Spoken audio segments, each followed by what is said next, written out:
The Nintendo GameCube was discontinued in 2007, but that hasn't stopped fans from obsessively searching for the best games on the system, whether to warm their senses of nostalgia or find a library to play on emulators.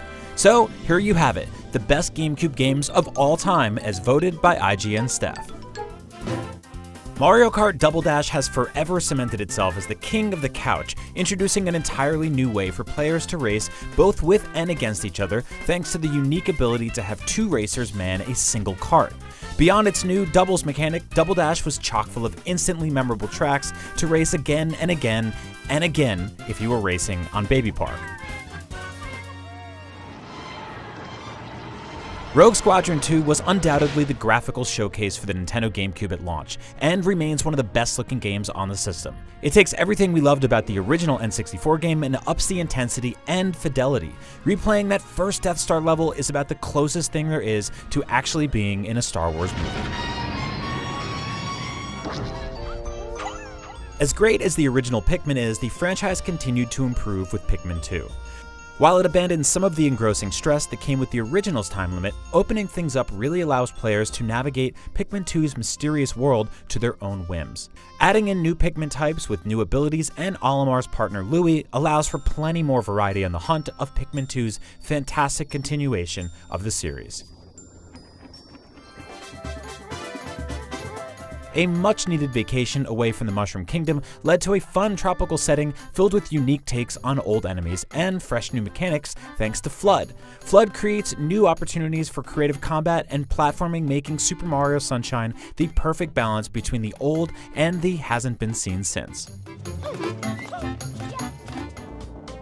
The laid-back, low-stress town simulator decked out with talking animal townsfolk instantly connected with fans of all ages on the Nintendo GameCube and sparked the start of Animal Crossing becoming one of the biggest and most recognizable video game franchises on Earth. Meanwhile, dissenters who were accustomed to much more engaging video game experiences constantly shouted, "But what do you actually do in Animal Crossing?" And as it turns out, not much. But that's entirely the charm of it all. The Legend of Zelda Twilight Princess was a darker approach to Zelda both in visuals and in its story. Brimming with cinematic flair, it featured some of the most inventive dungeons and bosses in the series, and the unique ability to fight and traverse in wolf form was only bolstered by Link's mischievous companion Midna, who easily ranks among one of the best sidekicks of all time. Sure, Resident Evil 4 reinvented the core Resident Evil franchise just as it was starting to get a bit stagnant, but it also redefined the third-person action game genre as a whole and created a new benchmark for years to come. Resident Evil 4 expertly blended survival horror with copious amounts of action, thrills, and one of the first legitimately fun video game escort missions. For many, Super Smash Bros. Melee is the pinnacle of Super Smash Bros., and it's not hard to see why. Melee has a unique feel to it not present in any other Smash Bros. Game. Characters feel weightier, there are a ton of high-level techniques that completely alter how the game is played, and some characters' Melee counterparts are just simply more fun to play. Regardless of how it's viewed among other Smash Bros. Games though, it's indisputable that Melee was one of the most important games ever released on the GameCube.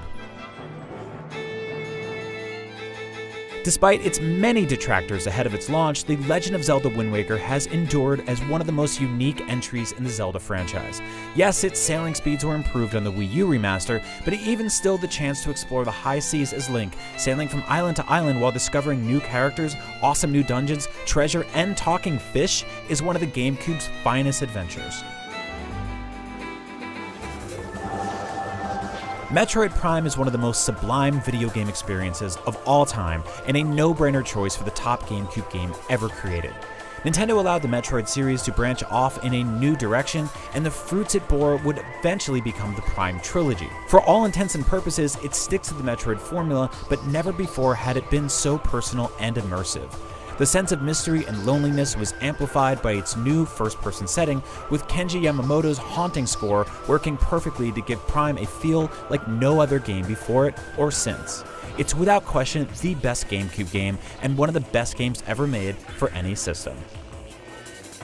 And those are the best GameCube games of all time. Leave your GameCube memories in the comments below, and for everything else Nintendo, stick with IGN.